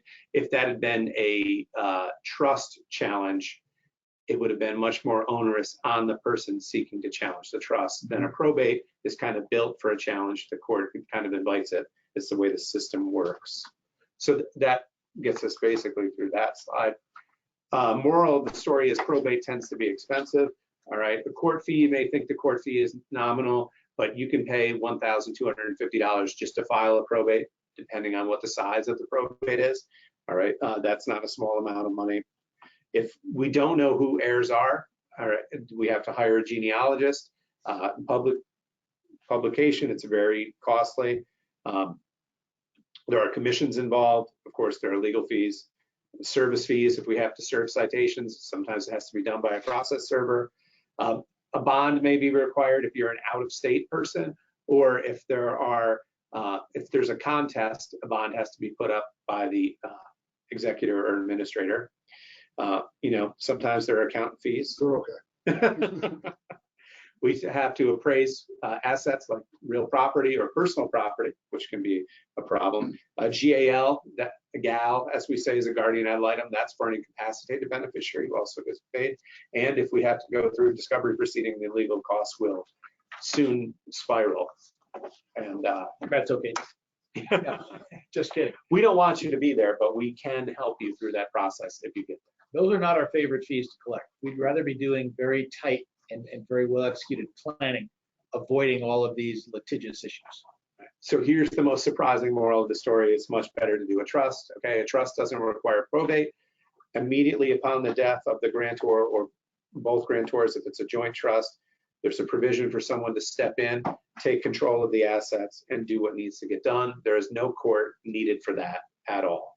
Where in a will, we need court, we need to fund certain things, and we need to wait a long period of time, especially to sell assets, which in today's world, if you could have done a trust 3 weeks ago and your trustee stepped right in and sold your portfolio, I think you'd be in better shape than if you had done a will and your trustee or your, in that case, executor has to wait weeks and weeks and weeks, and they may have to wait much longer to try to let it bounce back. So that's a critical time period where we see where a trust really would benefit. Distributions. This is what I was talking about earlier. When you're doing planning for a married couple, depending upon where you are, if you're in Massachusetts, if you're watching this webinar from 20 miles to the east and you're in Massachusetts, you jump the border and the estate tax exemption goes from $5,850,000 in New York to $1 million in Massachusetts. And we do have Massachusetts clients. We have a Massachusetts office. And so we deal with Mass. $1 million. And if you're over $1 million, then you need to do something called credit shelter planning. Yes. So this is the AB trust that I mentioned earlier. And when we're doing this trust for married couples, we have a variety of tools, depending upon your situation, that we can implement so that we'll at least multiply that $1 million exemption to $2 million by properly structuring your estate. And again, in New York, if you're lucky enough to be over the $5.85 million, we can structure a married couple's estate plan to double that to 11.5 plus and have that number be exempt for estate tax purposes. But that takes administration in the estate. You can do it through probate, or you can have it all wired and prearranged in a living trust, which obviously is our favorite way to do it because it's private, it's economical, it's expedient. And Aaron, for those people waiting for their will to get probated now, until after April 30th, and then until they go up to the top of the pile. If they had a living trust, how long would that administration take? Probably less than 30 days in a lot of circumstances. Depends on the assets, but it probably would be done before the people in the pile get a citation date. Right. So, and you have immediate access through your successor trustee in a living trust. So the moral of the story there is the trust gives you privacy, it gives you expedience, it gives you savings in terms of court costs and attorney's fees, and it creates all of the planning that we're talking about here, those downstream trusts, whether it be for tax purposes or for other purposes, because there are other reasons to create trusts other than just taxes. And one of the main ones there that we talked about was asset protection. Yes. So you want to take that? Sure. So when we're talking about asset protection, we are talking about doing downstream trusts, generally speaking. Okay. We can be doing asset protection for you in the form of an irrevocable trust, but when we are talking about other asset protection, we're talking generally about what we call a beneficiary control trust. So in this diagram, that red box, the trust at death, could be the revocable, could be the irrevocable. It can That's go right. either way. Either way. And now we're talking about what happens when that trust ends. We talked about the tax aspect, where it goes from a grantor trust to a complex trust, but administratively, this is the schematic. So your beneficiaries, your children, grandchildren, nieces, nephews, whoever you have downstream, they can get a trust, Aaron, and that trust is much, much more effective. That's right, because it's essentially a third-party trust. That meaning it's a trust created by you for someone else, which allows you to asset protect it for divorce, lawsuits, any other creditors out there, predators, which are, maybe future spouses or future ex-spouses. Well, also, and this is a very important thing to remember, we find predators under every rock. That's true. And it can be family members, it can Sure. be the kids, It could be health aides. brothers and sisters. We had one brother get a power of attorney and coerce his brother to give him a power of attorney, and he then looted his brother's estate. Home health aides, those cases are legion all over the news and Yep. very prevalent, where people who are put in a position of trust come into someone's home and use their assets. There was one very unfortunate case here right in Albany where the home health aide did violence and basically killed the person right. that she was taking care of because she couldn't access his ATM account. So a living trust gives you protection from predators in addition to creditors, as do these beneficiary control trusts. That's right. Very, very powerful. Clients like it. They know that things will go to their children and then on to their grandchildren and not out to other people. So it's a bloodline trust in those cases where you lock it in. It's going to go to your kids, your grandkids. It's not going to go outside the family. The greedy divorce lawyer isn't going to get their grimy hands on it. So it's going to stay within your family. And for me, that's extremely important. And I have a revocable living trust with beneficiary control trusts for my kids. When my wife and I are gone, they're going to have their inheritance. They're going to control it, but it's not going outside the family. And to me, that's very important, Absolutely. as it is to a lot of our clients. Okay, we're going to flip back over to Dave for a moment just to touch on some additional tax concepts here. David? Okay, tax filing. At the passing, we talked about the grantor trust. Most of your trusts are going to be grantor trusts. When someone passes away, you have a final 1040. I get a question all the time is it filing right away? And you get your exemptions for the full year? You do. You really have to wait. So if someone were to pass away in the middle of or now, for example, you'd wait for the 2020 tax forms. You'd file a full year exemption, full year married filing joint, or whatever you happen to be filing before the passing. That stays the same. Any income that was earned pre-date of death would be taxed to the 1040. Anything post-date of death would go to the estate. So the estate is a separate taxable entity, providing that we have to go through probate.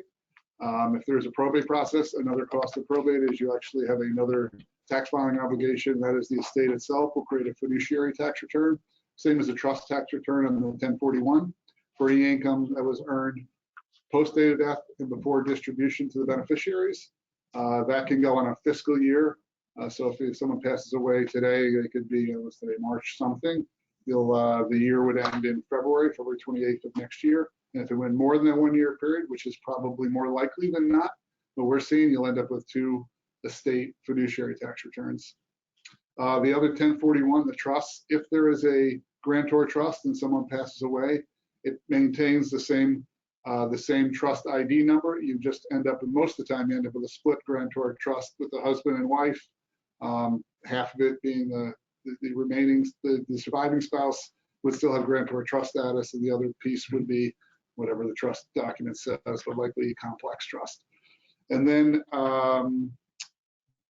if it's a single grantor trust and the decedent passes away, then it will follow the trust guidelines, which means it could be a complex trust, could be a simple trust, or it could just be a final return for that trust. And anything post date of death would get included in that final trust return to be distributed out to the beneficiaries, and you file a final return just like you would have with a final 1040. Expenses, there again are some planning issues as to where you take expenses. With there are expenses related to the estate, you can take them on an estate tax return, which is the 706, which is the estate filing of value of all the assets at date of death. Again, when we talked about, most estates will not have taxable estates, which is under 5.8 million, 5.85 million in New York State. The federal side's roughly twice that. You wouldn't be required to file an estate tax return. There is the concept of portability, where if you have a federal, you get the federal exemption is 11.58 now. If you want to maintain the second half, that 11.58 for the surviving spouse, and essentially get up over 23 million, you would need to file a brief estate 706 or tax return to report the assets of the decedent, and that would allow the second spouse to actually pass away with an excess of 23 million if you feel the need to do that. We file that generally, I would say, half the time. We file those estates for protection purposes. Yep. If somebody wins the lottery, basically, more than anything else. And if you haven't used your exemption, your lifetime exemption, and you don't have a lot of assets, you have what's called deceased spouse's unused exemption, but you're not a deceased spouse, nor is your other potential spouse. So you can go out there to the marketplace and look for wealth. No, I'm kidding. Look for wealthy individuals. It's true. And sell yourself with your exemption. You know, you got that exemption to use, so they can shelter assets going to their family.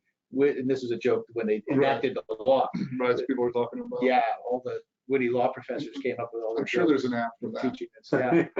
So you can use this. So whether or not you file an estate tax return, you get 11.58. But if you have a spouse that dies first and files an estate tax return, even if there's nothing taxable in their estate, it rolls that 11.58 over to the surviving spouse, and then you get $23 million of estate tax-free assets that can pass to the heirs. Yeah. And there are some planning opportunities around the individual side. Is if you've got savings bonds and you have not paid tax on those bonds, you can make the election to tax them through date of death on the individual return, as opposed to waiting afterwards and having the beneficiary pick up the interest on the bonds. Some medical expenses, determining where to actually take those, and if they total up enough to have a deduction for it. But there definitely is some planning around the expense side, as to, especially in the final year, the decedent's final year, as to where you take those expenses. Timing, choosing a tax year. We call it post-mortem income tax planning. We do post-mortem estate tax planning as well. But you mentioned something, and I think it's worth illustrating for our audience, and that is certain assets like savings bonds, like annuities, retirement accounts. Other assets get what's called a step up in basis at death, but those income items pass through, and they're DNI, distributable net income, to the beneficiaries. So congratulations, you got the savings bond. Here's your 1099. You have to pay all the income tax on it. Maybe just talk a little bit about the differences in some of the planning opportunities. Yeah, that's probably the biggest one that has the greatest planning opportunity. With IRAs, you're generally trying to stretch out the distribution of the IRAs, and that's usually your best strategy.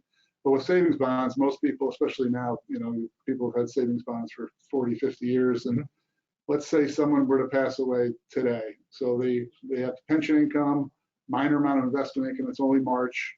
They may have $15,000 of income earned for the first few months of the year, but they still get their full standard deduction, and they get any itemized deductions they would have. So they essentially would file a tax return and pay no income tax. If they had savings bonds that were worth $70,000, but they had only paid $10,000 for them. There's $60,000 that somebody has to pay income tax on. If we were to make the election to have that $60,000 accrued into the decedent's tax return, again, they would be at that zero tax bracket, and they would probably pay maybe 10% on all of those savings bonds, so $6,000. Whereas as a beneficiary, if I were to receive them, I'm just stacking that income on top of my income, and it's almost most times it makes sense to accrue them back into the decedent's return. Very valuable point. Yeah. And that saves a lot of money. The other major asset class that we see that has IRD, income in respect of a decedent, is annuities. Yeah. Do you see much in the way of annuities?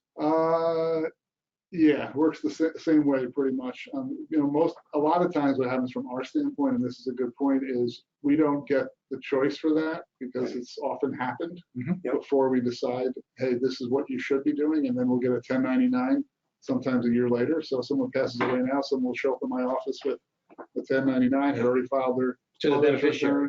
They got the money. And say, hey, I got savings bonds. I guess I have to pay tax on this. Yeah. And it's the same on the annuity side, is they're going to lump sum it into their specific individual situation, and there's really nothing to do at that point because it's been cashed. So from a planning perspective, when you're considering what to invest in, a lot of times you'll hear, oh, buy an annuity, because they're very attractive in certain cases. They have a lot of bells and whistles and features. But one of the things that doesn't get explained sufficiently, or at all in many cases when they're sold, is all of your gains in that annuity are ordinary income. If you bought a mutual fund for $100,000 and an annuity for $100,000, and 10 years later you die owning the mutual fund and now it's $200,000, or the annuity worth $200,000, what are the tax differences, Dave? Yeah, on the mutual fund, you can cash it the next day and you will pay no tax on the cashing of the mutual fund. Because you get a basis increase or step up at death in those types of assets, stocks, mutual funds, real estate. Your enhanced basis will zero out the capital gain and you sell it, and it's like cash. So that $200,000 all comes in. If instead it's an annuity and you're doing this for purposes of passing wealth on, what happens to that $100,000 of gain? Yeah, it's taxed as ordinary income. There's no way around that. Yeah. So if your beneficiary, if your kids are in the maximum income tax bracket, if you add this up, it's 37% federal and 8.82% state. 45. It's about 45%. So of that $100,000 of investment gain in your annuity, they're going to pay a $45,000 tax. They're going to get $55,000 from that annuity. So it erodes the gains by about half in that situation. So something that, from an investment perspective and a planning perspective, you have to examine these tax consequences. The post-death tax consequences are going to determine how much not you get, but how much you keep. And that's always more beneficial. Always better to keep it than just get it. So just briefly on the accounting side, there are different accounting rules. And do you do accountings? We do. Yeah, we do some accountings. Not very often. No. Most of the, I don't know, you probably draft how you draft them, but most of the things I see from you is not a required formal accounting because it's expensive. And, right. But we tend to try to keep an informal one just in case something shows up. Yes. Which is essentially a summary of what happened for the year, but not the detailed formal accounting. Right. So we do have a question. I'm going to take it now before we get to the question slide. But just a reminder, if you have questions that you'd like us to answer in the moment here, you can email that question to info@pierolaw.com and we'll get to it. We have a little bit of time left.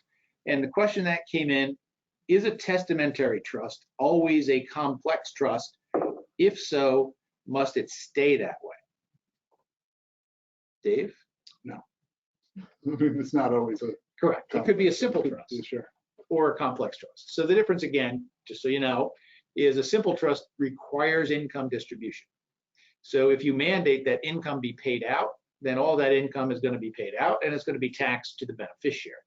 A complex trust would allow the accumulation of income or distribution. And if it's accumulated, then it's going to get taxed at trust rate. If it's distributed, it's going to get carried out on a K-1 and it's going to go out to the beneficiary and be taxed at the beneficiary's rate. Yeah, the tax consequences are really a function of the provisions in the trust.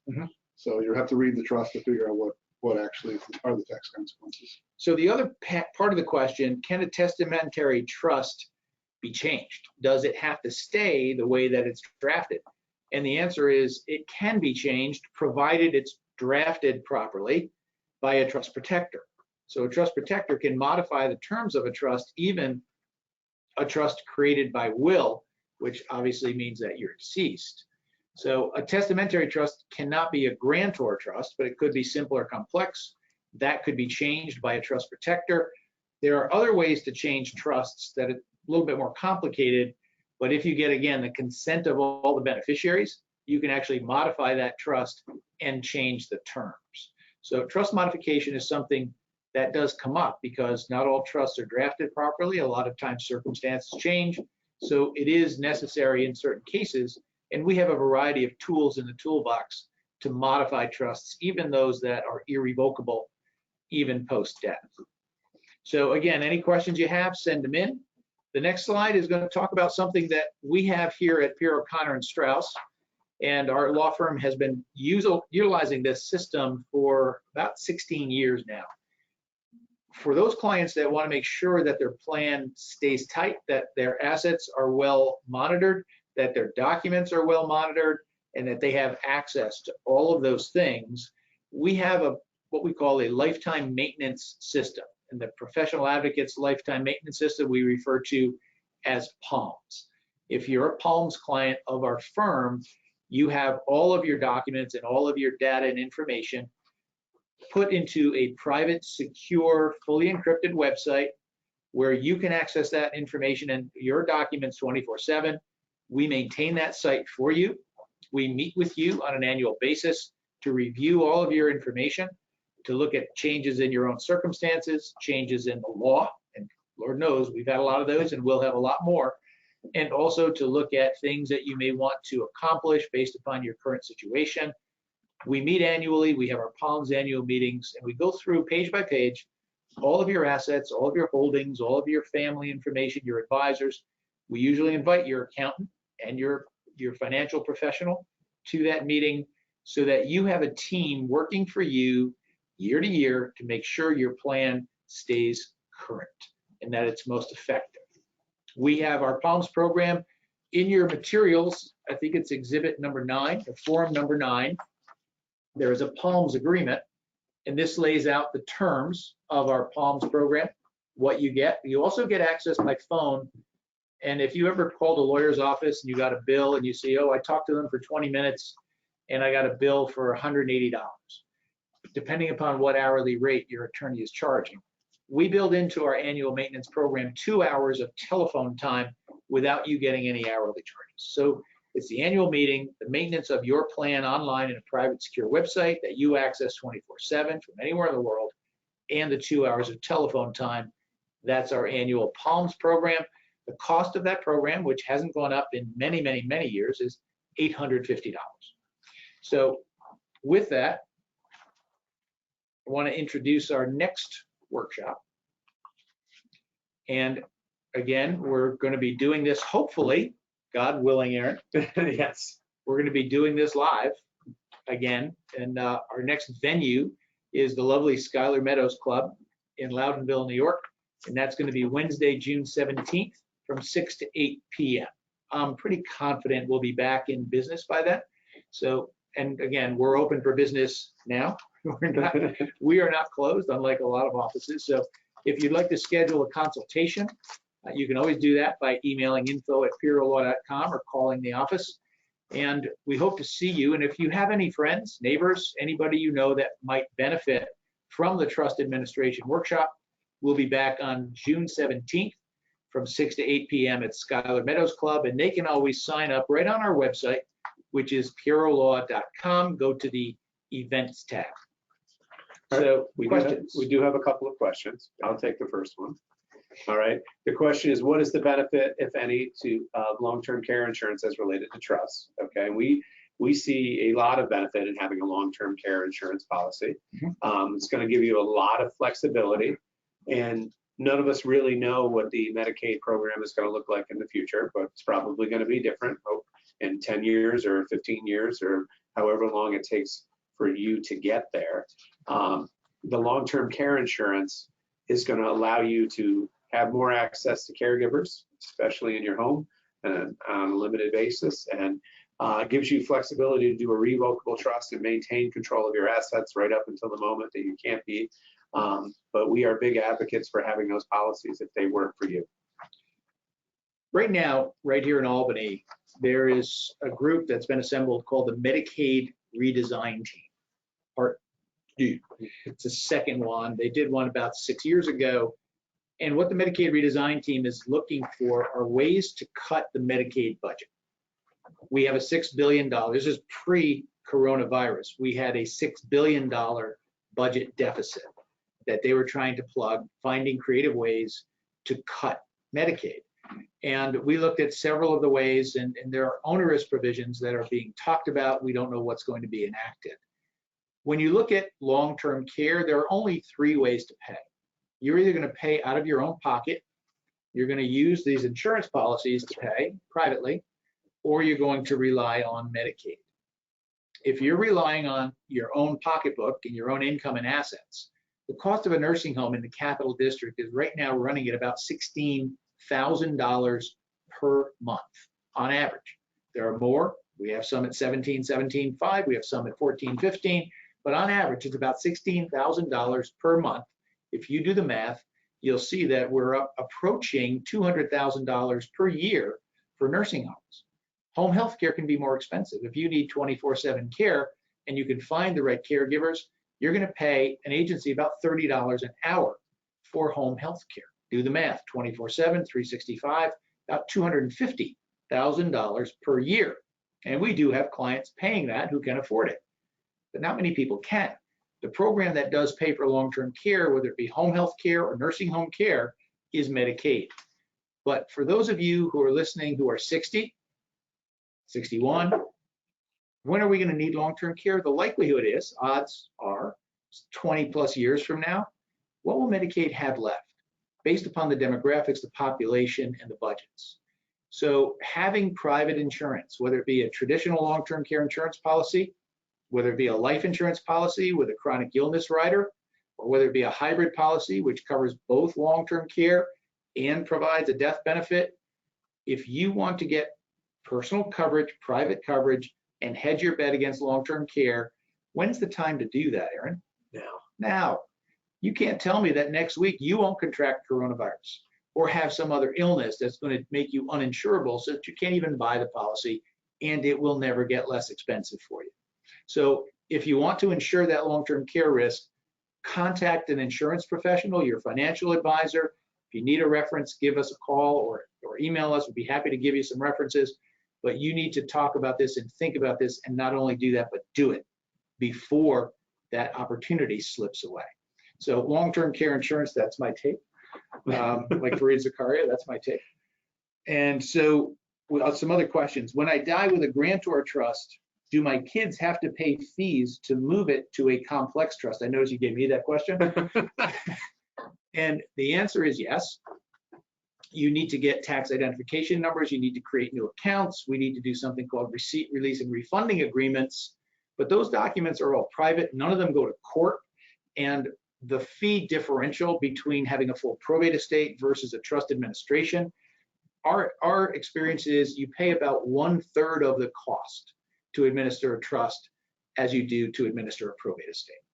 So there is some work to be done, and there are some costs, but they're, compared to the alternatives, very, very minor. Can we look at your forms presented once this program is over? Again, if you didn't get forms 1 through 9 and you can't download them, email us and we'll be happy to send them to you. Just send us an email at info@pierolaw.com. Last question I have here is the only reason to do a grantor trust to avoid probate. And I'm going to open that up to the panel and ask that Sarah give us a full shot so we can all be on camera. And our producer, Sarah Fairbanks. Thank you, Sarah. You're welcome.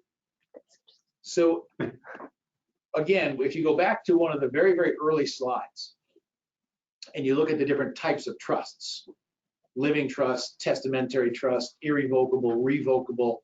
The grantor trust refers to a specific tax category, and it's a grantor trust for income tax purposes while you are alive. So you do a trust for many reasons. Probate avoidance is one. Asset protection is another. Tax planning is another.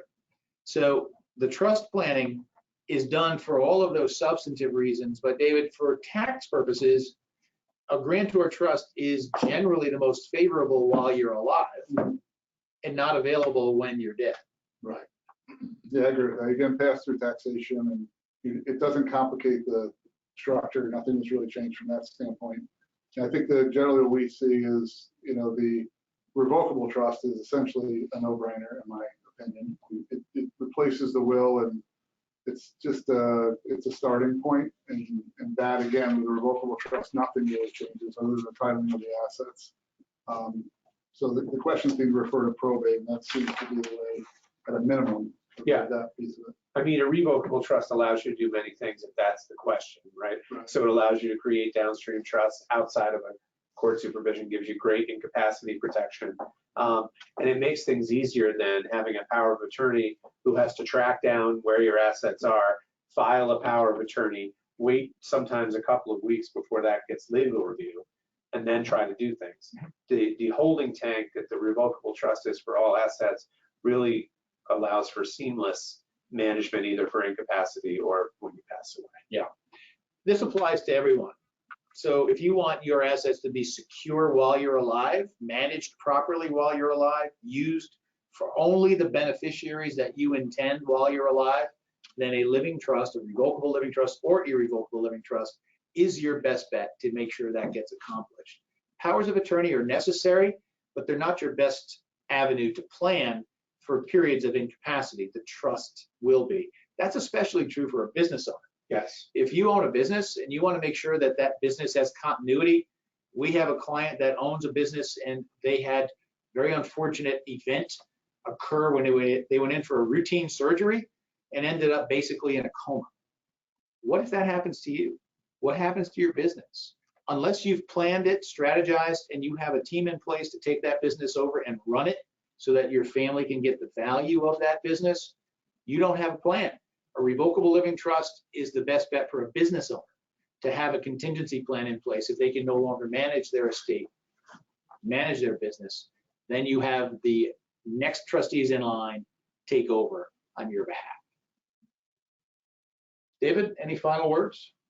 No, I think it's a no-brainer. Setting up the trust concept, just the taxation is not complicated. It probably sounded a little more complicated today than it really is, but it's really not complicated. Aaron? If you have any questions, you know where to find us. We'll be here in the coming weeks and months working. So if a question arises later, feel free to get to us. And then otherwise, feel free to schedule a consultation. All right, thank you. We're going to say our goodbye from PCS Studios. And seriously, we want you to stay safe, stay secure, stay calm.